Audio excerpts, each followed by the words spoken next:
بسم الله الرحمن الرحيم.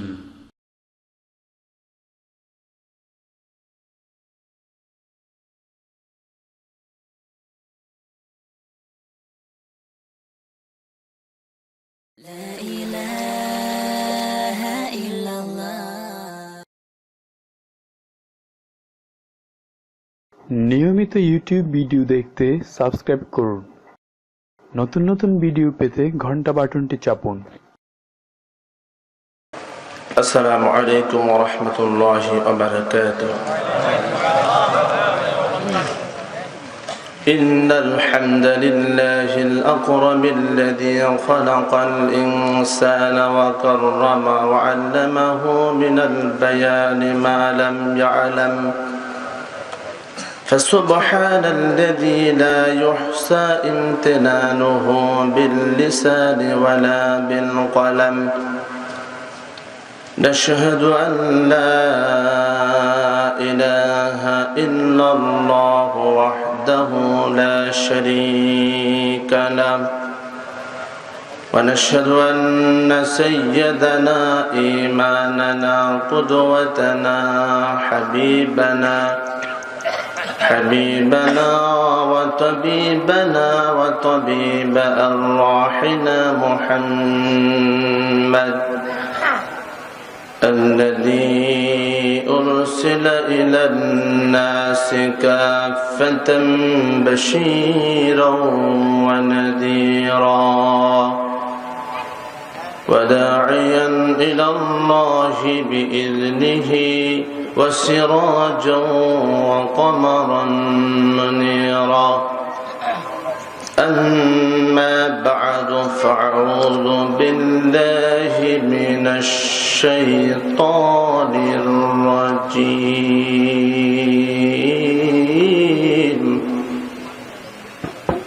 بسم الله الرحمن الرحيم.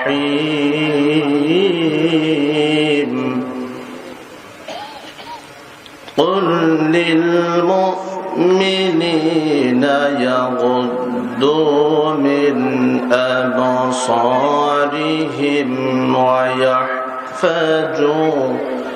ويحفظوا فروجهم، ذلك أزكى لهم، إن الله خبير بما يصنعون. وقل للمؤمنات يغضضن من أبصارهن ويحفظن فروجهن ولا يبدين زينتهن إلا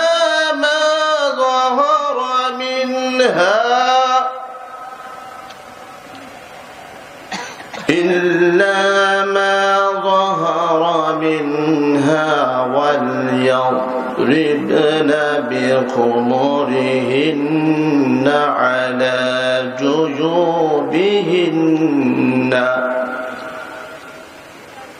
ولا يبدين زينتهن إلا لبعولتهن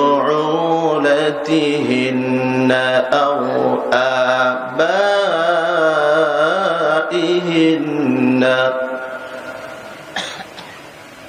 أو آباء بعولتهن أو أبنائهن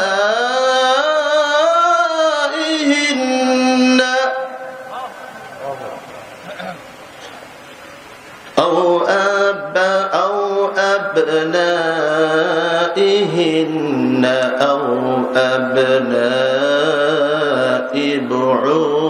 بعولتهن أو إخوانهن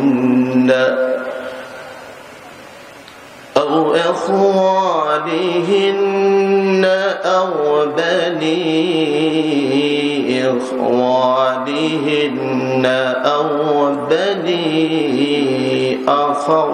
أخواتهن أو نسائهن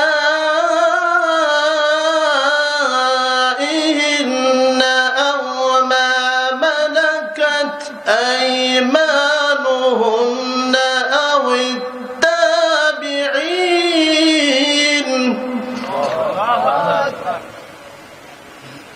أو التابعين غير أولي الإربة من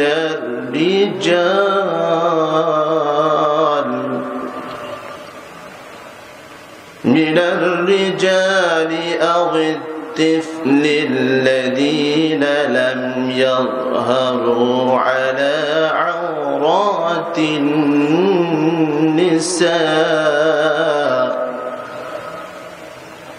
ولا يضربن بأرجلهن ليعلم ما يخفين من زينتهن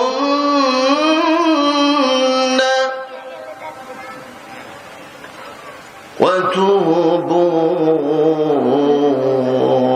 إلى الله جميعا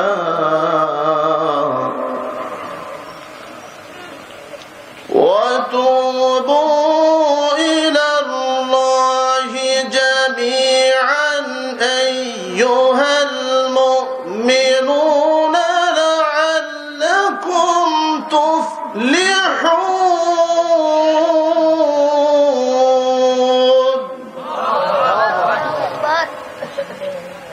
صدق الله العظيم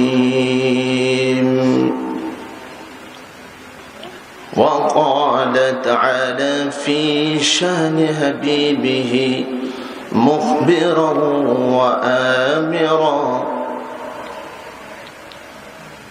إن الله وملائكته يصلون على النبي يا أيها الذين آمنوا صلوا عليه وسلموا تسليما رسول আমার হৃদয় মাঝে ভুলতে পারি না মন যে আমার চাই যে যেতে সোনার মদিনা মন আমার কাঁদে রে দিল আমার কাঁদে রে মন আমার কাঁদে রে দিল আমার কাঁদে রে যেতে সোনার মদিনা ওই মদিনা ধন্য হলো ওই মদিনা ধন্য হলো পেয়ে তব ঠিকানা। বাটবাড়ি দক্ষিণ পাড়া যুব সমাজের উদ্যোগে এক বিরাট বার্ষিক তাফসীরুল কোরআন মাহফিলের সম্মানিত সভাপতি হাজী মোহাম্মদ ওহিদুর রহমান সুফি সাহেব, প্রধান বক্তা আন্তর্জাতিক খ্যাতিসম্পন্ন বিশিষ্ট ইসলামী চিন্তাবিদ মুফাসসির কোরআন হযরত মাওলানা এনামুল হক আজাদী সাহেব, প্রচার সম্পাদক তাহরিক খতমে নবুওয়াতে বাংলাদেশ, খতিব ফুকুর ফারুক শাহী মসজিদ, আশুলিয়া, ঢাকা। অধ্যকার মাহফিলে উপস্থিত রয়েছেন অত্র এলাকার সম্মানিত ওলামায়ে কেরাম, উপস্থিত রয়েছেন আমার মাথার তাজতুল্য ফিতৃতুল্য মুরব্বিয়ানে কেরাম, যুবক ভাইরা, ছোট মাসুম বাচ্চারা, পর্দার অন্তরালে শ্রবণরত মা এবং বোনেরা, সকলে আমার পক্ষ থেকে সালাম গ্রহণ করুন। আসসালামু আলাইকুম ওয়া রাহমাতুল্লাহি ওয়া বারাকাতুহু। আমি আপনাদের সম্মুখে আসতে পেরে আমি আমার নিজেকে ধন্য মনে করতেছি। আপনাদেরকে আমার পক্ষ থেকে আন্তরিক শুভেচ্ছা মোবারকবাদ জানিয়ে আমরা সকলে আসুন আজকে এই ফিতনা ফাসাদের জামানায় ঈমানকে ধ্বংস করার যত চক্রান্ত, যত পলিটিক্স এই দেশে বিরাজ করতেছে, তার মধ্য দিয়ে আল্লাহ পাক রব্বুল ইজ্জাত ওয়াল জালাল আমাদেরকে একটি সুন্দরতম পরিবেশ তৈরি করে বেহেশতের বাগানে আসার এবং বসার সুযোগ করে দিলেন।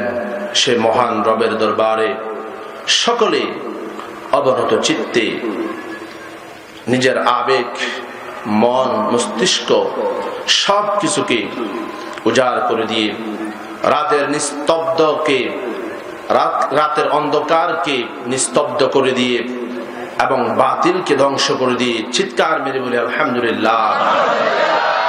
আর জোরে বলে আলহামদুলিল্লাহ।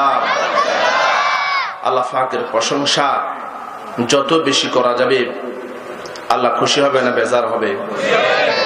আমরা কি আল্লাহকে খুশি করতে চাই না বেজার করতে চাই? কে কে বেজার করতেছে একটু হাত তুলে দেখাই। দুই একজন আছেন না, আল্লাহকে অসন্তুষ্ট করতে চান। আসলে তারা মন দিয়ে বলে নাই বা হাত তোলে নাই। আসলে আমরা সকলে আল্লাহকে সন্তুষ্ট করতে চাই, ঠিক কি না? আল্লাহর প্রশংসা করে কি শেষ করা যাবে? আল্লাহ পাক আমাদের কি কত কিছু দান করেছেন, কত নিয়ামত রাজি দান করেছেন। আল্লাহ পাকের প্রশংসা গুণ কীর্তন করে শেষ করা যাবে না। এমন কি সমুদ্রের পানি দিয়ে যদি আল্লাহর প্রশংসা লেখা শুরু করা হয়, সমুদ্রের পানি শেষ হয়ে যাবে। আল্লাহর প্রশংসা আর গুণ কীর্তন করে শেষ করা যাবে না। সাগরের জলকে কালি করে, গাছের পাতাকে খাতা করে, তোমার মহিমা লেখা শেষ হবে না, যদিও লিখি প্রভু জীবন ভরে। ঠিক কিনা? আল্লাহ রাব্বুল আলামিন কোরআনুল কারীমের সূরা কাহাফের মধ্যে আল্লাহর প্রশংসা গুণ কীর্তনের ব্যাপারে বর্ণনা করেছেন। কুল লাউ কানাল বাহরু মিদাদান লিকালিমাতি রাব্বি লানাফিদাল বাহরু ক্বাবলা আন তানফাদা কালিমাতু রাব্বি ওয়ালাউ জি'না বিমিসলিহি মাদাদা।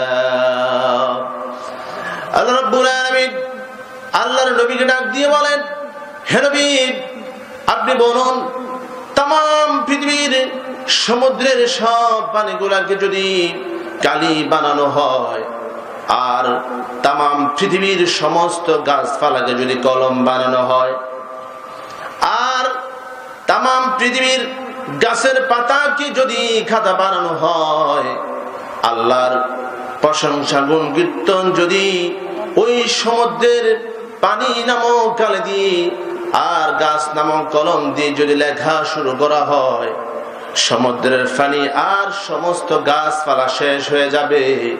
আল্লাহর প্রশংসা আর গুণ কীর্তন করে শেষ করা যাবে না, ঠিক কিনা বলেন? সুতরাং আমরা সে মহান রবের প্রশংসা করব। রাজি আছি? আরো জোরে বলি আল্লাহ পাক আমাদেরকে আল্লাহর বেশি বেশি প্রশংসা করার গুণ কীর্তন করার তৌফিক দান করুক। আরো জোরে বলি আমিন। আপনাদের সম্মুখে আমি সূরা নূরের 30 নম্বর এবং 31 নম্বর আয়াতে কারিমা তেলাওয়াত করেছি। আপনারা কি শুনতে রাজি আছেন? কোরআন শুনলে লাভ না লস? পৃথিবীতে যত গ্রন্থ আছে, যত কিতাব রয়েছে, কোন কিতাব পড়লে কি এক পয়সার লাভ আছে? কোন কিছু ফায়দা আছে? আল্লাহর কাছে সেটার কোনো দাম আছে? নাই। আর কোরআন যদি তেলাওয়াত করা হয়, যদি শ্রবণ করা হয়, লাভ না ক্ষতি? কেমন লাভ? ক্ষতি হরফে কয় নাকি? 10 নাকি। 1 নাকি তার 10 গুণ বৃদ্ধি করে দেওয়া হয়। সুবহানাল্লাহ। আর সে কোরআনুল কারীম থেকে আপনাদের সম্মুখে তেলাওয়াত করা হয়েছে। আপনারা যদি শোনেন তাহলে আজ আলোচনা করতে পারি, আর যদি একটু পরে উঠা বসা শুরু করেন, কোরআনের সাথে আদব হবে না বেয়াদবি হবে? আপনারা কি বেয়াদবি করবেন? আমরা কোরআনুল কারীমের সূরা নূরের 30 নম্বর 31 নম্বর আয়াত কারিমা ধারাবাহিকভাবে শ্রবণ করব ইনশাআল্লাহ। আমরা আগে শয়তানের ওয়াসওয়াসা থেকে ফানা চেয়ে নেই, কারণ আমাদেরকে সবচাইতে বেশি ক্ষতি করে যে, তার নাম কি? সবচাইতে বেশি শত্রুকে শয়তান। শয়তান আবার দুই প্রকার। কয় প্রকার? দুই প্রকার। বলতে পারবেন? মিনাল জিন্নাতি ওয়ান নাস। এক প্রকার শয়তান হচ্ছে মানুষ শয়তান, আরেক প্রকার শয়তান হচ্ছে জিন শয়তান। আমরা সব রকমের শয়তানের ওয়াসওয়াসা থেকে আল্লাহর কাছে ফানা চেয়ে নিই, কারণ কিছু মানুষ শয়তান আছে, তারা মানুষকে বেশি খারাপ কাজের দিকে নিয়ে যাওয়ার চেষ্টা করে। জিন শয়তান থেকে বাঁচা সহজ, মানুষ শয়তান থেকে বাঁচা অনেক কঠিন। জিন শয়তান কাউকে যদি ওয়াসওয়াসা দিতে চায়, হাদিস শরীফের মধ্যে আল্লাহ রাসূল বলেন, ইজা যাকারাল্লাহু খানাসা, যখন আল্লাহর কোন বান্দা, আল্লাহর কোন বান্দি আল্লাহর জিকির করে, আল্লাহর নাম উচ্চারণ করে, শয়তান সঙ্গে সঙ্গে দূর হয়ে যায়। আর মানুষ শয়তানের সামনে শুধু জিকির নয়, ওসিয়ত নয়, জালিবেতের বাড়ি নয়, আরো কিছু যদি করা হয়, ওই শয়তান থেকে বাঁচা অনেক কঠিন। এজন্য আমরা আসুন সকলে আল্লাহর কাছে সকল প্রকারের শয়তানের ওয়াসওয়াসা থেকে ফানা চেয়ে নিই। সকলে বলি, আউযু বিল্লাহি মিনাশ শাইতানির রাজীম। বিসমিল্লাহির রাহমানির রাহিম। শয়তানের ওয়াসওয়াসা থেকে ফানা চেয়ে নিলাম। আল্লাহ রাব্বুল ইজ্জাত ওয়াল জালালের নাম নিয়ে শুরু করলাম।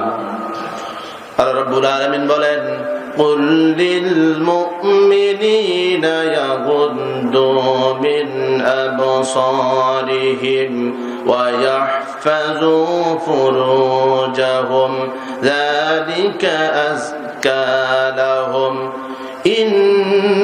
ইন্নাল্লাহা খাবীরুম বিমা ইয়াসনাউন।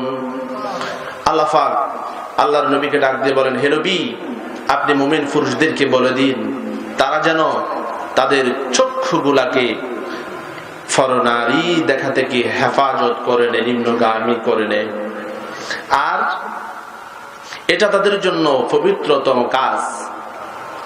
আর নিশ্চয় আল্লাহ রাব্বুল আলামিন তারা যা করে, প্রকাশ্য করুক আর অপ্রকাশ্য করুক, মানুষের সামনে করুক আর গোপনে করুক, সব কিছুর খবর রাখেন। এটা হচ্ছে আয়াতের শাব্দিক অনুবাদ। আসুন, এই আয়াতে কারিমা কিসের উপর আলোচনা করা হয়েছে? এখানে এই আয়াতে কারিমা দেখলে আমরা বুঝতে পারি যে মুমিন পুরুষদেরকে দুইটা জিনিস হেফাজতের কথা বলেছেন, ঠিক কি না? এর মধ্যে এক নাম্বার হচ্ছে কি? চোখ। আরেক নাম্বার হচ্ছে লজ্জাস্থানের হেফাজত। এক নাম্বার হচ্ছে কি? চোখের হেফাজত। আরেক নাম্বার লজ্জাস্থানের হেফাজত। এখন আসুন, এখানে প্রথমে চোখের কথা কেন বললেন, লজ্জাস্থানের কথাটা কেন পরে বললেন? যদি তার বিশ্লেষণ করা হয় তাহলে দেখা যায় যে লজ্জাস্থানের কাছে যাওয়ার আগে সেখানে কয়েকটা স্টেট পার হতে হয়, ঠিক কি না? তার মধ্যে সর্বপ্রথম যে জিনিসটা দিয়ে শুরু করতে হয় সেটার নাম হচ্ছে দৃষ্টি। সেটার নাম কি? পিছনে কি বুঝতেছেন আপনারা? সেটার নাম কি? দৃষ্টি। অর্থাৎ চোখ দিয়ে দেখতে হবে আগে, ঠিক কি না? যে কোনো ভালো কাজ করি আর খারাপ কাজ করি, ভালো কাজ করি আর খারাপ কাজ করি, সব কিছুর মূলে হচ্ছে দৃষ্টি। এটা হচ্ছে পঞ্চেন্দ্রিয়ের মধ্যে একটা ইন্দ্রিয়, ঠিক না? আর এই দৃষ্টি শক্তির মাধ্যমে যত অপকর্ম আছে সব কিছু করা সম্ভব হয়। আর দৃষ্টি যদি ঠিক থাকে, অপকর্ম অশ্লীলতা থেকে বাঁচা কি সহজ, ঠিক কিনা? এখন আসুন এই দৃষ্টিটাকে আমরা কিভাবে প্রয়োগ করব। আসলে কি আল্লাহ কোরআনে বলেছেন সব মুমিনরা তাদের চক্ষুকে পরনারী থেকে নিম্নগামী করে ফেলবে। এখন আল্লাহ পাক বলছেন চক্ষুকে পরনারী থেকে নিম্নগামী করার জন্য। এখন আমরা তো কিছু কিছু ক্ষেত্রে দেখতে হয়, আবার কোন কোন নারীকেও দেখতে হয়। এখন সরাসরি আল্লাহ বলেছেন যে হে নবী, আপনি মুমিন পুরুষদেরকে বলে দিন তারা যেন তাদের চক্ষুকে পরনারী থেকে নিম্নগামী করে নেয়। যদি আমরা তাফসীরের কিতাবের দিকে তাকাই তাহলে দেখতে পাই যে তাফসীরে কাবীরের ৬ষ্ঠতম জিলদের মধ্যে সেই দৃষ্টিটাকে ৩টা ভাগে ভাগ করা হয়েছে। কয় ভাগে? ৩ ভাগে ভাগ করা হয়েছে। দৃষ্টিটার মধ্যে ৩টা ভাগ। প্রথম নাম্বার ভাগ হচ্ছে যে দেখার আবশ্যকতা নেই, ফিতনার সম্ভাবনা নেই। দ্বিতীয় নম্বর দৃষ্টি হচ্ছে দেখার আবশ্যকতা রয়েছে, ফিতনার সম্ভাবনা নেই। তৃতীয় প্রকার দৃষ্টি হচ্ছে দেখার আবশ্যকতা রয়েছে, ফিতনারও সম্ভাবনা রয়েছে। ঠিক কিনা বলেন? এটা ব্যাখ্যা করলে বুঝে আসবে। প্রথম নাম্বার যে দৃষ্টির কথা বলা হয়েছে সেটা হচ্ছে যে আমি ঘর থেকে বের হলাম, যে ঈদগাহ ময়দানে গত রাত্রিতে একজন আলেম কোরআনুল কারীম থেকে আলোচনা করেছেন যে দৃষ্টিকে হেফাজত করতে হবে। তিনি মনে মনে নিয়ত করে ঘর থেকে বের হলেন যে আমি কোন নারীর দিকে তাকাবো না। কথা বুঝতে পেরেছেন? কোন বেগানা নারীর দিকে আমি আমার চোখ দিয়ে তাকাবো না, এই নিয়ত করে ঘর থেকে বের হলেন। এখন ঘর থেকে বের হতেই রাস্তার মধ্যে যখন আপনি কদম দিলেন, দেওয়ার সঙ্গে সঙ্গে একজন মহিলা আপনার চোখের সামনে পড়ে গেল। এখন এই যে দৃষ্টি দেওয়া, এই দৃষ্টি দেওয়ার মধ্যে দেখার আবশ্যকতা নেই এবং এই দৃষ্টি দেওয়ার মধ্যে ফিতনার সম্ভাবনাও নেই। এটা হচ্ছে প্রথম নম্বর দৃষ্টি। দ্বিতীয় নম্বর দৃষ্টি হচ্ছে যে দেখার আবশ্যকতা রয়েছে। যেমন ধরুন আপনার যুবক ছেলে, তার 25 বছর বা 28 বছর 30 বছর বয়স হয়েছে, সে বিদেশ থেকে আসছে কি করার জন্য?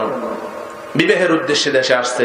এখন আপনি বাবাকে নিয়ে এক গ্রামে গেলেন, সব আগে দেখা হয়েছে, এখন বিবাহ মোটামুটি ফাইনাল হবে। ফাইনাল হওয়ার আগে আপনার ছেলেকে নিয়ে এক বাড়িতে গেলেন, যাওয়ার পরে একজন যুবতীকে সাজাইয়া আপনার ছেলের সামনে এসে হাজির করানো হলো, বসানো হলো। এখন ছেলে যে মেয়েটাকে দেখলো, তাকে তার দিকে তাকাইছে না, দৃষ্টি দিছে না? এই দৃষ্টিটা হচ্ছে এখানে দেখার আবশ্যকতা রয়েছে, কিন্তু ফিতনার আশঙ্কা নেই। এখানে কি ফিতনা আছে? বুঝাইতে পারলাম? এই দৃষ্টিটা হচ্ছে দ্বিতীয় প্রকার দৃষ্টি। আর তৃতীয় নম্বর দৃষ্টি হচ্ছে যে আমি ঘর থেকে নিয়ত করে বের হয়েছি যে আজকে দেখবো রাস্তার মধ্যে কয়জন সুন্দরী মেয়ে আমার সামনে পড়ে। সুন্দর মেয়ে কোথায় আছে আমি খুঁজে খুঁজে বের করব, আর এই চোখ দিয়ে দেখবো। জোরে বলুন নাউজুবিল্লাহ। এরকম ছেলে আছে কিনা আমাদের সমাজে? এরকম যুবক আছে কিনা বলেন? এই যুবকরাই কিন্তু ধ্বংস করতেছে সমাজ। এই দৃষ্টি দেওয়া, এই দেখাটার আবশ্যকতা রয়েছে, ফিতনার সম্ভাবনাও রয়েছে। এখন আমরা বুঝতে পারলাম 3 প্রকার দৃষ্টি। তার মধ্যে প্রথম প্রকার দৃষ্টি, ইচ্ছা নাই, চোখের সামনে একজন যুবতী নারী পড়ে গেছে। এখন আল্লাহ রাসূল সাল্লাল্লাহু আলাইহি সাল্লামের কাছে একজন সাহাবী হযরত জাবের রাদিয়াল্লাহু তাআলা আনহু এসে হাজির হলেন। আল্লাহ রাসূলকে প্রশ্ন করলেন, কি করলেন? ইয়া রাসূলুল্লাহ,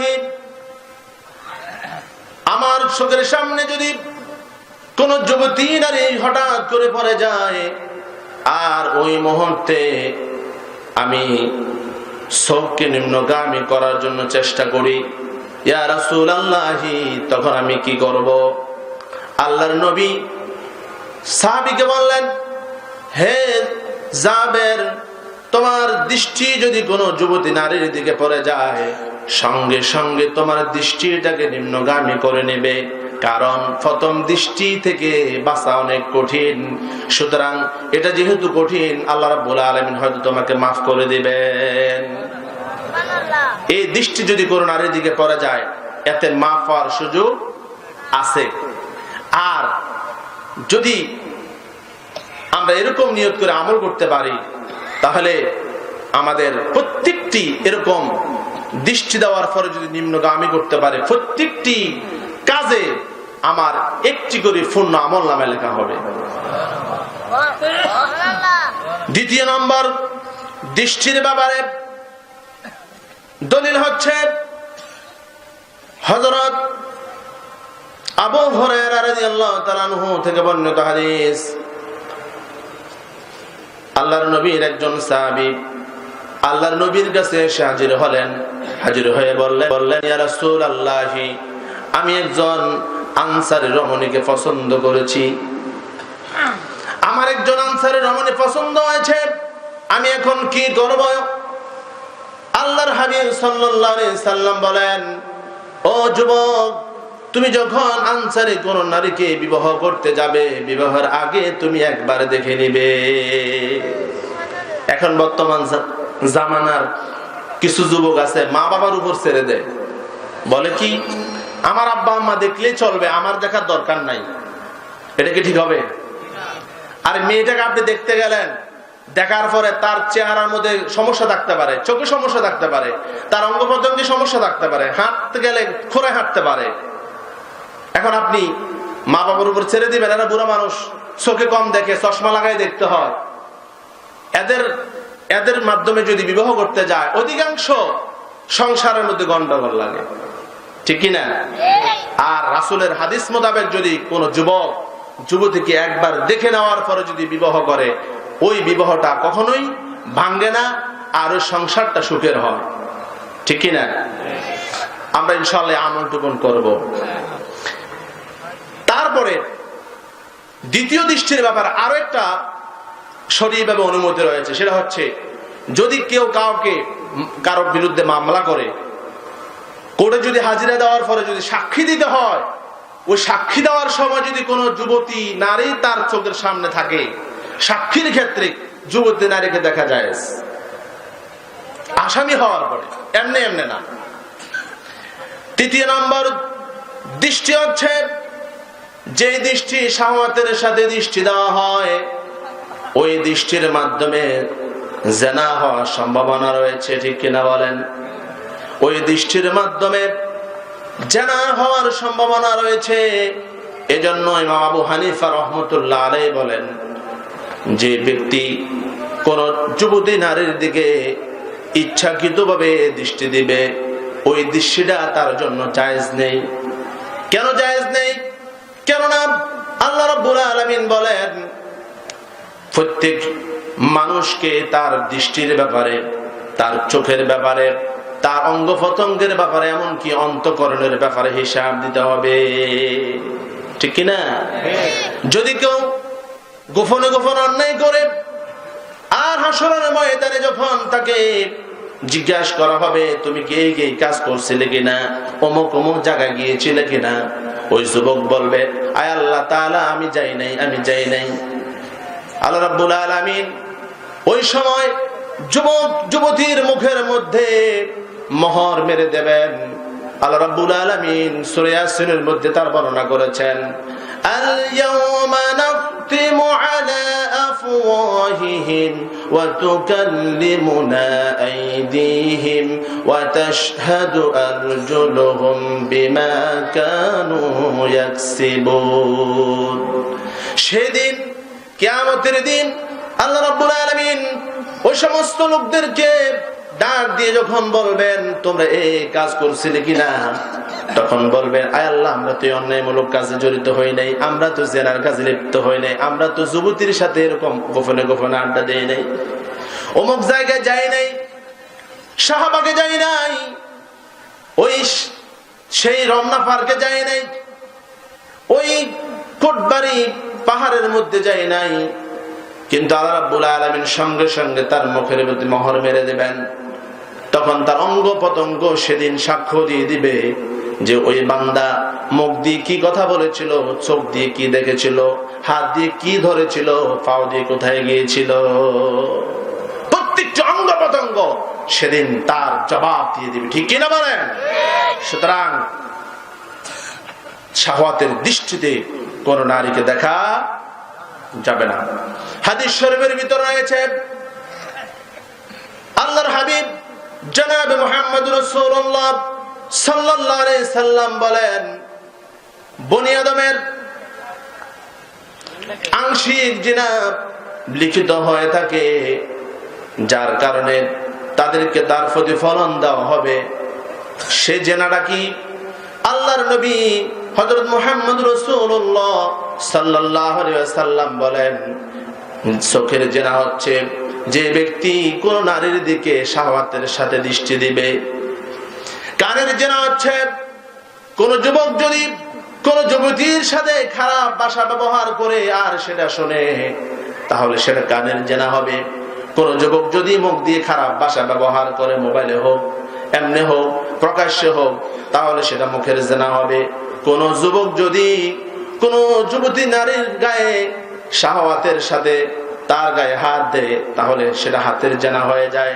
পায়ের জেনা হচ্ছে কোন যুবতী নারী যদি কোন যুবক যদি কোন যুবতীর দিকে শাহওয়াতের উদ্দেশ্যে যদি অগ্রসর হয়, তাহলে তার পায়ের জেনা হয়ে যায়। লজ্জাস্থান এই সকলের সত্য মিথ্যার পার্থক্য করে দেয়। সুতরাং যদি কোন যুবতী নারীর দিকে শাহওয়াতের দৃষ্টিতে দেখা হয়, তাহলে চোখের জেনা হয়ে যাবে।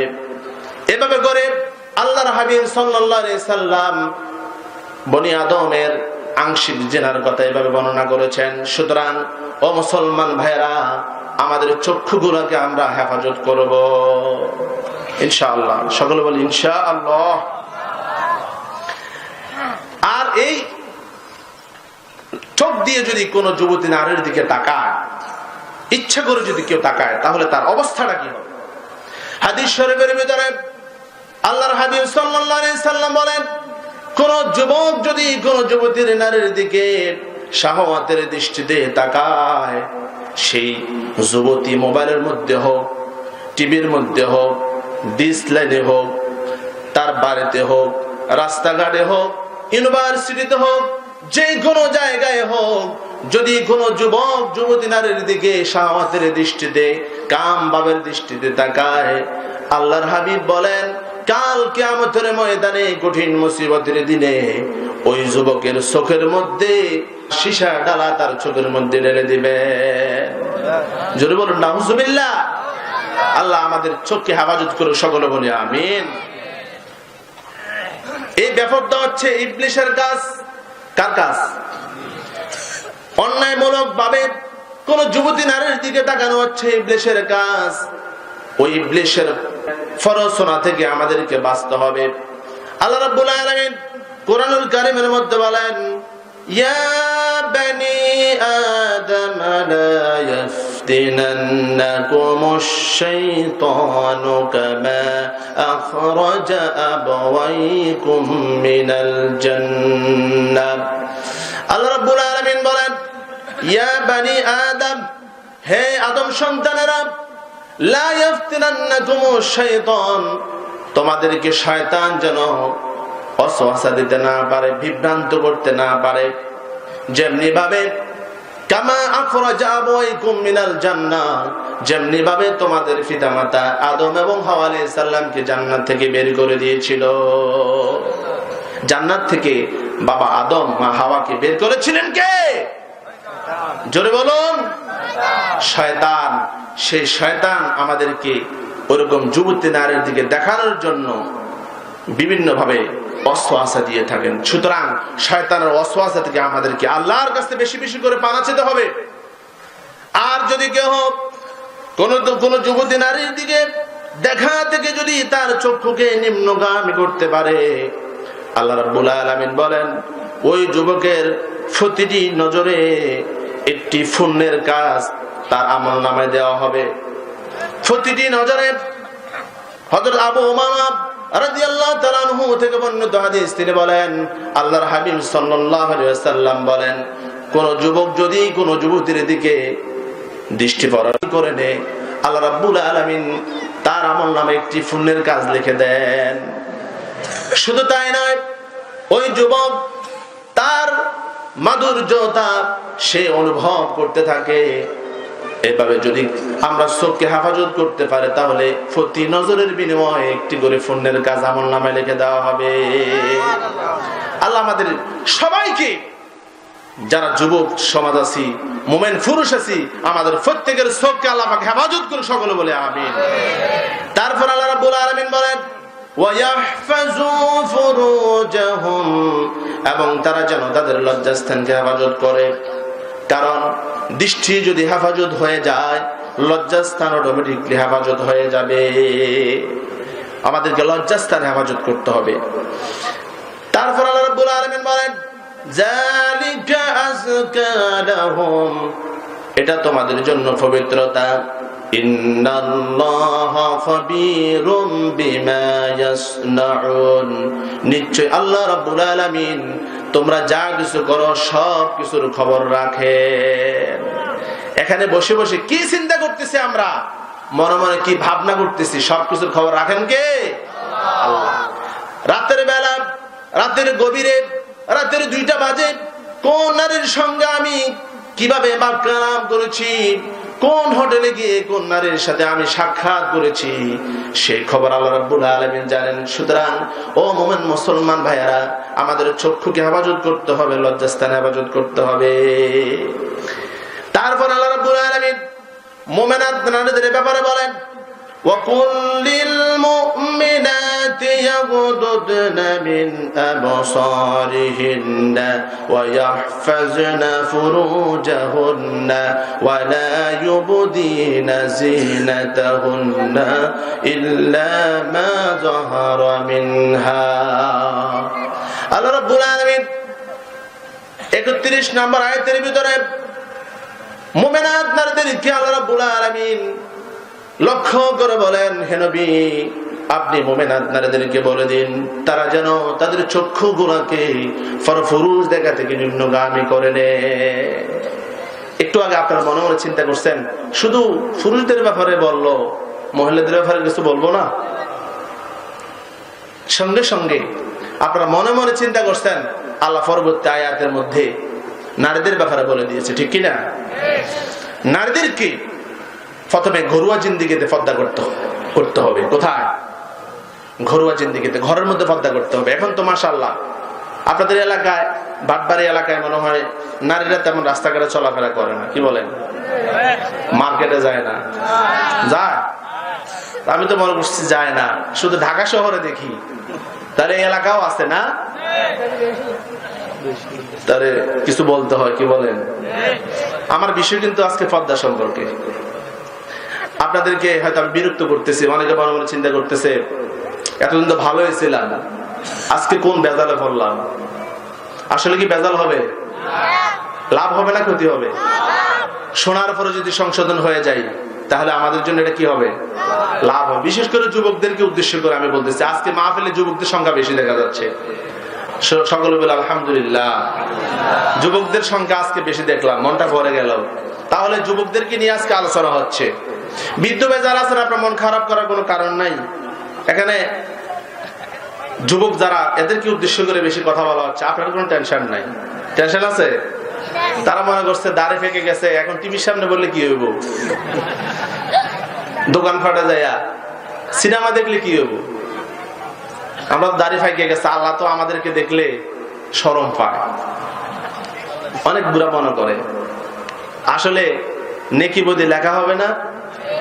কথা বলেন, নেকি বদি লেখা হবে। আমার শরীয়ত আরোপিত হওয়ার পর থেকে মৃত্যুর আগ পর্যন্ত প্রত্যেকের আমল নামায় লেখার জন্য 2 জন ফেরেশতা আছে, ঠিক না? নাম কি? কিরামান কাতিবিন, সম্মানিত কাতেব। 2 জন ফেরেশতা আছে, একজন নেক লেখে আর একজন বদ লেখে। তবে 2 জনের মধ্যে একজন হচ্ছে সরদার। একজন কি? সরদার। কে সরদার বলতে পারবেন? যিনি নেক আমল লেখে তিনি হচ্ছে সরদার, আর যিনি বদ আমল লেখে ওনাকে সরদার অধীন করা হয়েছে। সুবহানাল্লাহ। এটা কেন? এটা এই জন্য যে নেক কাজ যারা বদ কাজ করবে, বদ কাজ করার সঙ্গে সঙ্গে যাতে সে লিখতে না পারে সেজন্য মাতাব্বরিটা নেক কাজ যিনি লেখে তাকে দেওয়া হয়েছে। যখন কেউ নেক কাজ করার নিয়ত করে সঙ্গে সঙ্গে আল্লাহ আমল নামে লিখে দেন। জোরে বলে সুবহানাল্লাহ। আর বদ কাজ যদি কেউ করে, বদ কাজ লেখার জন্য যে ফেরেশতা আছে তাকে নিষেধ করা হয়, এই আস্তে, এই বান্দা এই বান্দি আল্লাহর কাছে তওবা করতে পারে, একটু অপেক্ষা করো। ওই ফেরেশতা 1 ঘন্টা 2 ঘন্টা 3 ঘন্টা পর্যন্ত অপেক্ষা করেন। 3 ঘন্টা পরেও যদি ওই বান্দা যদি গুনাহের জন্য আল্লাহর দরবারে তওবা না করে সঙ্গে সঙ্গে গুনাহটা আমলনামায় লিখে দেয়, তাহলে গুনাহ হলে সঙ্গে সঙ্গে কি করব আমরা? সঙ্গে সঙ্গে তওবা করব। সময় কিন্তু 3 ঘন্টা। আর নেক আমলে নিয়ত করার সঙ্গে সঙ্গে সওয়াব লেখা হয়ে যাবে। তাহলে আমাদের জন্য সব সুবিধা আল্লাহ পাক করে দিয়েছেন, ঠিক কি না? কিন্তু আমরা তো বুঝি না। এখন নারীদের ব্যাপারে ঘরোয়া জিন্দেগিতে পর্দা করতে হবে, ঠিক কি না? ঘরোয়া জিন্দেগিতে পর্দা আল্লাহ পাক কোরআনুল কারীমের মধ্যে ঘরের মধ্যে অবস্থান করার জন্য বলেছেন। আল্লাহ রাব্বুল আলামিন বলেন, وَقَرْنَ فِي بُيُوتِكُنَّ وَلَا تَبَرَّجْنَ تَبَرُّجَ الْجَاهِلِيَّةِ الْأُولَى। আল্লাহ রাব্বুল আলামিন বলেন, হে পত্নীগণ, তোমরা ঘরের মধ্যে অবস্থান করো জাহেলিয়াতের যুগের নারীদের মতো, বর্বর যুগের নারীদের মতো রাস্তায় চলাফেরা করো না। তাহলে আমরা তো বর্বর যুগের নারী নই। এই সমাজের নারী যারা মুসলমান আছি আমরা হচ্ছি মুসলিম, সুতরাং আমরা তো জাহেলিয়াতের মহিলাদের মতো ঘর থেকে অবাধ চলাফেরা করতে পারি না, ঠিক কিনা? আমরা যদি সাহাবায়ে কেরামের ইতিহাস খোঁজ করি, হযরত সাউদা বিনতে জামা, হযরত ওমর রাদিয়াল্লাহু তাআলা আনহুর জামানার একজন রমণী ছিলেন।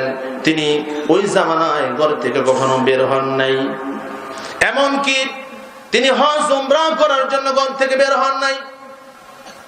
মৃত্যুবরণ করার পরে তাকে ঘর থেকে বের করা হয়েছে। তিনি যখন জীবিত ছিলেন তাকে প্রশ্ন করা হয়েছিল, হে সাউদা বিনতে জামা, আপনি কেন ঘর থেকে বের হন না? আপনি কেন উমরা করার জন্য, হজ করার জন্য ঘর থেকে বের হন না?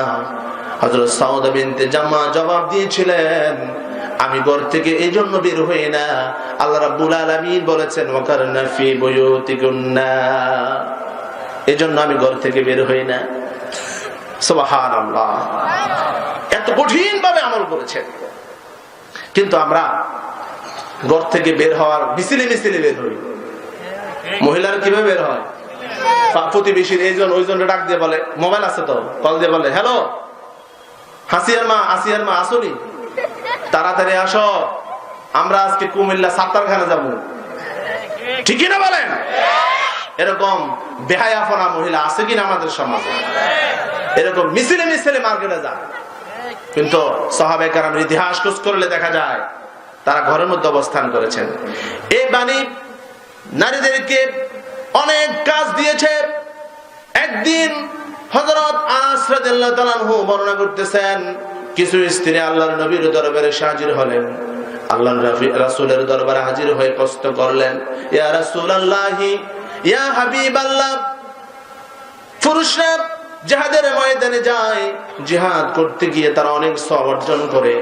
আমরা মহিলা এমন কি আমল রয়েছে যে আমল করলে পরে আমরা পুরুষের মতো সওয়াব পাবো?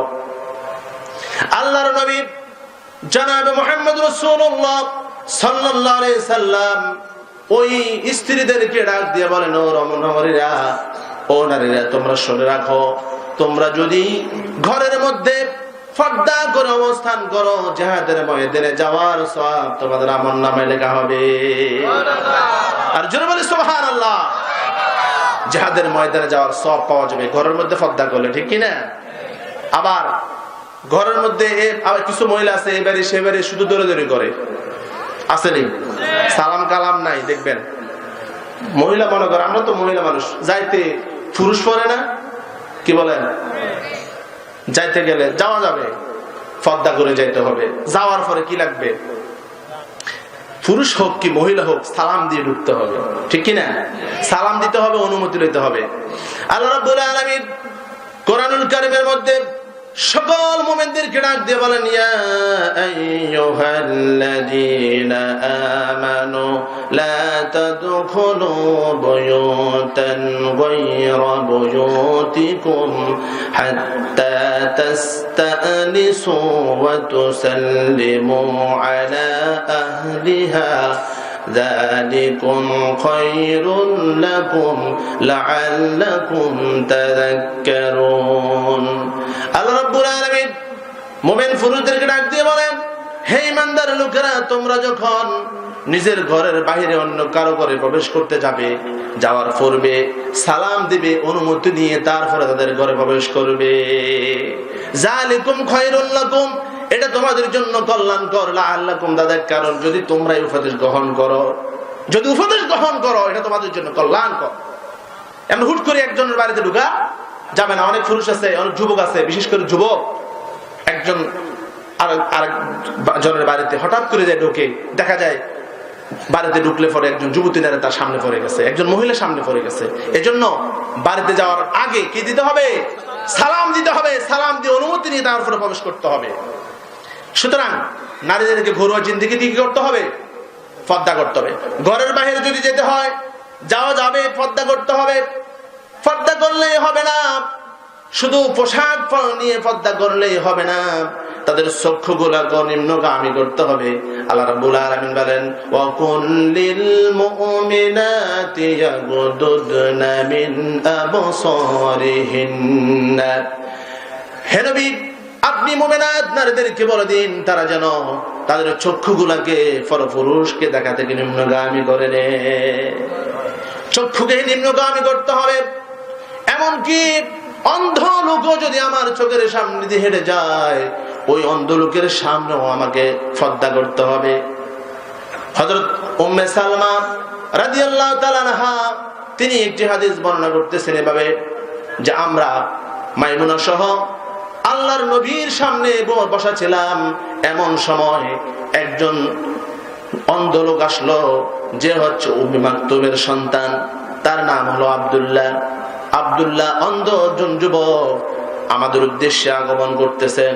আল্লাহর নবী আমাদেরকে ডাক দিয়ে বলেন, তোমরা আত্মগোপন করো। আমরা বললাম, হে আল্লাহর নবী, আব্দুল্লাহ কি অন্ধ নয়? আল্লাহর নবী জবাব দেন, আব্দুল্লাহ অন্ধ, তোমরা তো অন্ধ নও, সুতরাং তোমরা যদি আব্দুল্লাহকে দেখো তারপরেও তোমাদেরকে পর্দা করতে হবে। উম্মে সালমা বলেন, আমরা সঙ্গে সঙ্গে পর্দায় চলে গেলাম। তাহলে নারীদেরকে অন্ধ লোকের ক্ষেত্রে কি করতে হবে? পর্দা করতে হবে, চোখকে হেফাজত করতে হবে। পরপুরুষকে দেখা দেওয়া যাবে না। অনেক মহিলা আছে পর্দার মধ্যে থেকে ছিদ্র দিয়ে, জানালার ফাঁক দিয়ে, দরজার ফাঁক দিয়ে, পর্দার ফাঁক দিয়ে পুরুষ দেখে, ঠিক কিনা বলেন? এই দেখা যাওয়া যাবে না। এটা কার কথা?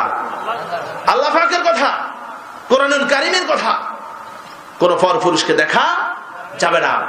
আল্লাহর নবী মা ফাতেমাকে ডাক দিয়ে প্রশ্ন করলেন, ফাতেমা গো, বলো তো নারী জাতির সর্বোত্তম কাজ কি? নারী জাতির সর্বোত্তম আমল কি? ফাতেমাকে আল্লাহর নবী প্রশ্ন করলেন। আল্লাহর নবীর প্রশ্নের জবাবে ফাতেমা জবাব দেয়, হে আল্লাহর নবী, হে আমার বাবা, নারী জাতির সর্বোত্তম কাজ হলো পরপুরুষকে না দেখা। সর্বোত্তম কাজ কি? পরপুরুষকে না দেখা, নিজের সৌন্দর্যকে না দেখানো, এটা হচ্ছে নারীর সর্বোত্তম কাজ। এই কথা শোনার পরে আল্লাহর হাবিব জনাব মুহাম্মদ রাসূলুল্লাহ সাল্লাল্লাহু আলাইহি ওয়াসাল্লাম ফাতেমাকে স্নেহের কোলে তুলে নিলেন। ফাতেমা জীবনে কোনো পুরুষকে দেখা দেননি, কোন পুরুষ তাকে দেখেননি, ঠিক কিনা বলেন? ফাতেমার অন্তিম মুহূর্ত যখন এসে গেছে, তিনি যখন দুনিয়া থেকে বিদায় হয়ে যাবেন, ওই সময় স্বামীকে ডাক দিয়ে বলেন, স্বামী হে, আমি হয়তোবা আর এই পৃথিবীর বুকে বাঁচবো না, আমি হয়তোবা পৃথিবী থেকে বিদায় হয়ে যাব। আপনার কাছে আমার কিছু ওসিয়ত রয়েছে। কি ওসিয়ত? ফাতেমা বললেন, হে আমার স্বামী, আমি যখন মরে যাব আমাকে কখনো দিনের বেলায় মাটি দিবেন না, আমাকে রাতের বেলায় জানাজা দিবেন, খুব তাড়াতাড়ি করে আমাকে মাটি দিয়ে দিবেন, আর মাটি দেওয়ার পরে আমার কবরের উপরে কোনো চিহ্ন রাখবেন না। যদি চিহ্ন রাখেন, দিনের বেলা যদি কোনো পুরুষ আমার কবরের চিহ্ন দেখার পরে তারা মনে মনে ভাবতে পারে যে উনি হচ্ছেন মা ফাতেমা, ওনার এরকম সুরত হতে পারে। এই অবস্থা যদি হয়, কাল কিয়ামতের ময়দানে কঠিন মুসিবতের দিনে আমি ফাতেমা আল্লাহর দরবারে হয়তো এর ব্যাপারে জবাব দিতে হবে। সুতরাং হে আমার স্বামী, আমি মরে গেলে রাতের বেলা মাটি দিবেন, জানাজা দিবেন, আর কবরের মধ্যে কোনো চিহ্ন রাখবেন না। ফাতেমার মৃত্যু হলো।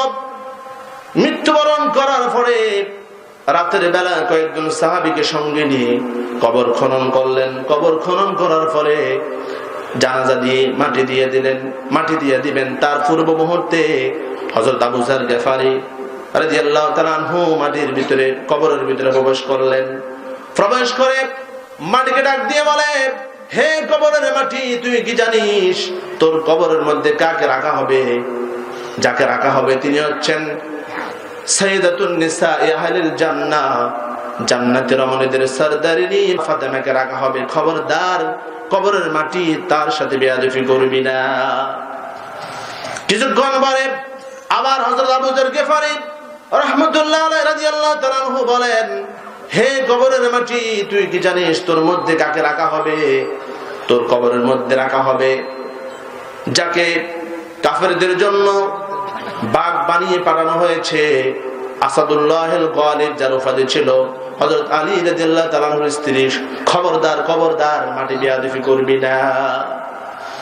কোনো আওয়াজ নাই। কিছুক্ষণ পরে হযরত আবু যর গিফারী রাদিয়াল্লাহু তাআলা আনহু তিনি মাটিকে জবাব প্রশ্ন করলেন, হে কবরের মাটি, তুই কি জানিস তোর মধ্যে কাকে শোয়ানো হবে? এমন একজন রমণীকে শোয়ানো হবে, এমন একজন নারীকে শোয়ানো হবে যার সন্তানেরা জান্নাতের যুবকদের সরদার থাকবে। হযরত হাসান হুসাইনের মা ফাতেমাকে শোয়ানো হবে। খবরদার, খবরদার, বেয়াদবি করবি না। এভাবে আবু যর গিফারী প্রশ্ন করলেন, কোনো আওয়াজ নাই। তারপরে তিনি বললেন, হে কবরের মাটি, তুই কি জানিস তোর কবরের মধ্যে কাকে শোয়ানো হবে? তোর কবরের মধ্যে শোয়ানো হবে যিনি তামাম বিশ্বজাহানের প্রেসিডেন্ট, তামাম বিশ্বজাহানের নবী, যিনি ইমামুল মুরসালিন, খাতামুন নবিয়্যিন, রাহমাতাল লিল আলামিন, হযরত মুহাম্মদ রাসূলুল্লাহ সাল্লাল্লাহু আলাইহি ওয়াসাল্লামের কন্যা ফাতেমাকে শোয়ানো হবে। খবরদার, খবরদার, বেয়াদবি করবি না। এভাবে যখন তিনি চারটি প্রশ্ন করলেন, কবর থেকে কোনো আওয়াজ নাই। হঠাৎ করে তিনি কোথা থেকে যেন আওয়াজ শুনতেছেন। আওয়াজে বলা হচ্ছে, হে আবু যর গিফারী, আমি অন্ধকার ঘর, আমি এমন ঘর, আমার ঘরের ভিতরে কে আসবে আমি ব্যক্তি চিনি না, আমি আসাদুল্লাহিল গালিবের স্ত্রী চিনি না, আমি জান্নাতের রমণীদের সরদারের চিনি না, আমি জান্নাতের যুবকদের মা চিনি না, আখির জামানার নবীর সন্তান চিনি না। আমল যদি ভালো হয় তাহলে আমার সাথে ভালো আচরণ পাবে, আমল যদি খারাপ হয় তাহলে আচরণ খারাপ হবে, আমার ব্যবহার ভালো হবে না। যদি আমল ভালো হয়, ও যুবতী নারীরা তোমরা যারা আছো, যারা অবাধ চলাফেরা করো রাস্তাঘাটে, যদি ফাতেমার সাথে হাসর করতে চাও তাহলে ফাতেমার আদর্শ তোমাদেরকে গ্রহণ করতে হবে। ঠিক কিনা বলে? ফাতেমার আদর্শ গ্রহণ করতে হবে যদি ফাতেমার সাথে জান্নাতে যেতে চান। ঠিক কিনা বলেন? কিন্তু দুঃখের বিষয়, বর্তমান জামানার নারীরা তাসলিমা নাসরিনের আদর্শ গ্রহণ করে। ওই তাসলিমা নাসরিনের আদর্শ জাহান গ্রহণ করবে, তাদের হাসর তার সাথে হবে। ঠিক কিনা বলেন? আর ফাতেমার সাথে হাসর করতে হলে কোরআন থেকে আমল করতে হবে। ঠিক কিনা বলেন? হাদিস থেকে আমল করতে হবে।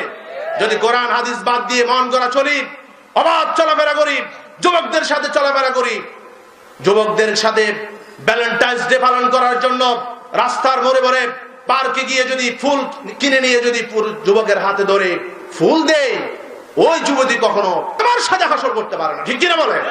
তার সাথে হাসর করতে হলে সব ছেড়ে দিতে হবে।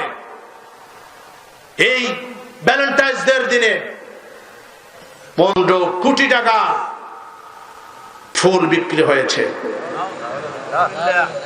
চিন্তা করে দেখেন, এই ফুল যে কিনেছে, কারা কিনেছে? বাংলাদেশের 16 কোটি মুসলমান, তার মধ্যে 15 কোটি টাকা বিক্রি হয়েছে ভ্যালেন্টাইন্স ডে দিনে ফুল। আর কিছুদিন পূর্বে 21শে ফেব্রুয়ারি গিয়েছে, সেদিন ফুল বিক্রি হয়েছে কোটি কোটি টাকা। এটার কোনো হিসাব নাই। বলেন তো, শহীদ মিনারে ফুল দিলে যারা শহীদ হয়েছেন তাদের আত্মা কি শান্তি আসবে? আসতে বললেন। কিছু লোকে সমর্থন করতেছে পিছনে। ফুল দিলে কি সওয়াব হবে? ফুল দিলে গুনাহ হবে। বরকত, সালাম, জব্বর যারা শহীদ হয়েছেন তাদের জন্য আমরা দোয়া করব, ঠিক কিনা? আমরা 21শে ফেব্রুয়ারির দিন তাদের জন্য দোয়া করব। এটা হচ্ছে মুসলমানের কাজ। আর ফুল দেওয়া হচ্ছে ইহুদি নাসারাদের কাজ, ঠিক কিনা? মুসলমান হয়ে আমরা ইহুদিদের কালচার যদি গ্রহণ করি, হাসর হবে কার সাথে? মান তাশাব্বাহা বিকাওমিন ফাহুয়া মিনহুম। যদি ইহুদির সাথে আদর্শ গ্রহণ করি, ইহুদির সাথে হাসর হবে। মুসলমানের আদর্শ গ্রহণ করলে মুসলমানের সাথে হাসর হবে, রাসূলের সাথে হাসর হবে। মহিলারা যদি ফাতেমার আদর্শ তোমার সাথে হাসর হবে, ঠিক কিনা বলে? এজন্য আল্লাহ রাব্বুল আলামিন মুমিনাত নারীদের কি বলেছেন? ও মুমিনাত নারীরা, তোমরা তোমাদের চক্ষুগুলোকে পুরুষ দেখা থেকে নিম্নগামী করে নাও। তারপর আল্লাহ বলেন ওয়াজাহফাজনা ফুরুজাহুন্না, এবং তারা যেন লজ্জাস্থানকে হেফাজত করে নেয়। লজ্জাস্থানকে হেফাজত করতে হবে। যদি লজ্জাস্থানকে হেফাজত না করা হয়, তাদের জন্য যন্ত্রণাদায়ক শাস্তির ব্যবস্থা আল্লাহ পাক রেখে দিয়েছেন। আল্লাহ রাব্বুল আলামিন কোরআনুল কারীমের মধ্যে অন্যত্র বলেছেন ওয়ালা তাকরাবুজ জিনা ইন্নাহু কানা ফাহিশাতাও ওয়া সাআ সাবিলা। আল্লাহ রাব্বুল আলামিন কোরআনুল কারীমের মধ্যে বলেছেন তোমরা জিনাহের নিকটবর্তীও হবে না। এই জিনাহের কাজটা সবচেয়ে নিকৃষ্টতম কাজ। দুনিয়ার বুকে যত নিকৃষ্ট কাজ আছে, সবচেয়ে নিকৃষ্টতম কাজ হলো জিনাহের কাজ। সুতরাং জিনা তো করার দূরের কথা, জিনাহের নিকটবর্তীও হওয়া যাবে না। যদি কেউ জিনায় লিপ্ত হয়, যদি পুরুষ হয়, যুবক যদি অবিবাহিত হয়, আর যুবতী যদি অবিবাহিত হয়, তাহলে তাদের ব্যাপারে আল্লাহ পাক আইন নির্ধারণ করে দিয়েছেন আয-যানিয়াতু ওয়াজ-যানি ফাজলিদু কুল্লা ওয়াহিদিম মিনহুমা বিয়াতা জালদা। যদি যুবতী যদি অবিবাহিত হয়, জিনাহে লিপ্ত হয়, জিনাহে লিপ্ত হলে পরে সমাজের মাতাব্বর সরদার রাষ্ট্রীয় আইনে তাদেরকে 100 করে বেত্রাঘাত দিয়ে দিতে হবে। যদি বেত্রাঘাত দেওয়া না হয়, রাষ্ট্র সেটার দায়ী থাকবে, সমাজ সেটা দায়ী থাকবে, আর যারা জিনাহে লিপ্ত হয়েছে তারাও দায়ী থাকবে। সুতরাং রাষ্ট্রীয়ভাবে আইন করতে হবে, ঠিক কিনা বলেন? যতক্ষণ পর্যন্ত রাষ্ট্রীয়ভাবে সেই জিনাহের বিচার ফয়সালার বিধান কার্যকর না হবে, ততক্ষণ পর্যন্ত কোন সমাজের, কোন দেশের জিনা ব্যভিচার বন্ধ হবে না, ঠিক কিনা বলেন? জিনা ব্যভিচার বন্ধ করতে হলে সেই সুপ্রিম কোর্ট থেকে ঘোষণা আসতে হবে। পর্দা যদি সব জায়গায় যদি পর্দা যদি কায়েম রাখতে হয়, দায়েম রাখতে হয়, সুপ্রিম কোর্ট থেকে নির্দেশ দিতে হবে। যদি না দেওয়া হয়, তাহলে বিভিন্ন ইউনিভার্সিটিতে দেখেন, খবর নিয়ে দেখেন, সেই নাটোর রোকেয়া বিশ্ববিদ্যালয়ের মধ্যে পর্দা করে যাওয়া নারীদেরকে নিষেধ করে দেওয়া হয়েছে। আল্লাহ নামের জিকির করবে যারা, আল্লাহর কাছে প্রিয় তারা। আল্লাহ নামের জিকির করবে যারা, আল্লাহর কাছে প্রিয় তারা। আল্লাহর কাছে প্রিয় যারা, জান্নাতে প্রবেশ করবে তারা, জান্নাতে প্রবেশ করবে তারা। মুআজ্জাজ হাজিরিন, তাহলে লজ্জাস্থানকে হেফাজত করতে হবে। তারপর আল্লাহ রাব্বুল আলামিন বলেন ওয়ালা ইউবদিনা জিনাতাহুন্না ইল্লা মা যাহারা মিনহা, এবং তারা যেন তাদের সৌন্দর্যগুলো প্রকাশ না করে। দেখেন আমাদের সমাজের নারীরা যখন স্বামীর সামনে যায় সেজে গুজে যাইতে চায় না, স্বামীর সামনে যায় চেহারাটাকে মলিন করে, কাপড়টা পুরাতন পরে, গায়ে কোনো সুবাস নাই, গামের গন্ধ গয়, এরকম অবস্থায় স্বামীর কাছে যায়। দেবরের কাছে যখন যায়, বাহিরে যখন ঘর থেকে বের হয়ে যায়, তখন গায়েও সুন্দর জামা পরিধান করে, চেহারার মধ্যে মেকআপও করে, গায়ের মধ্যে সেন্টও মারে, রাস্তা দিয়ে যখন হেঁটে যায় পায়ের মধ্যে নুপুরও পরে, ঠক ঠক ঘোড়ার মতো আওয়াজ দিয়ে যায়, ঠিক কিনা বলে? এরকম সুন্দর করে পরিধান করে, সৌন্দর্য প্রকাশ করে কোন নারীকে রাস্তা দিয়ে চলাফেরা করে হেঁটা যাবে না। স্বামী সারা পৃথিবীতে আর কোন যুবকের সামনে সৌন্দর্য প্রকাশ করা যাবে না। যাবে? কোন সৌন্দর্য, কোন নারীর সৌন্দর্য প্রকাশ করতে হলে একজনই মালিক, সেটা কে? স্বামী। স্বামী ছাড়া কারো সামনে যদি সৌন্দর্য প্রকাশ করা হয় তাহলে সেটা এক প্রকার জেনা হয়ে যাবে। কি হয়ে যাবে? জেনা হয়ে যাবে। মুআজ্জাজ হাজিরিন, আলোচনার সময় কম, কিন্তু সংক্ষিপ্ত সময় হওয়ার কারণে আমার যে টার্গেট ছিল আপনাদের সামনে সূরা নূরের 30 নম্বর 31 নম্বর আয়াত ফার্স্ট টু লাস্ট, এটার আলোচনা যতটুকু সম্ভব করার চেষ্টা করব নিয়ত করেছিলাম, কিন্তু সময় সংক্ষেপের কারণে আপনাদের সম্মুখে বিস্তারিত আলোচনা করতে পারলাম না। এই জন্য দুঃখিত। আমার জন্য দোয়া করবেন যাতে করে ভবিষ্যতে আপনাদের সামনে না হলেও যাতে মাঠে ময়দানে আপনাদের মতো মুসলমানদের সামনে কোরআন হাদিস থেকে সহিভাবে সঠিকভাবে আলোচনা করতে পারি। আল্লাহ আমাকে তৌফিক দান করুক, সকলে বলে আমিন। এবং আপনাদেরকে আজকের এই মাহফিলে আসার জন্য আন্তরিক মোবারকবাদ।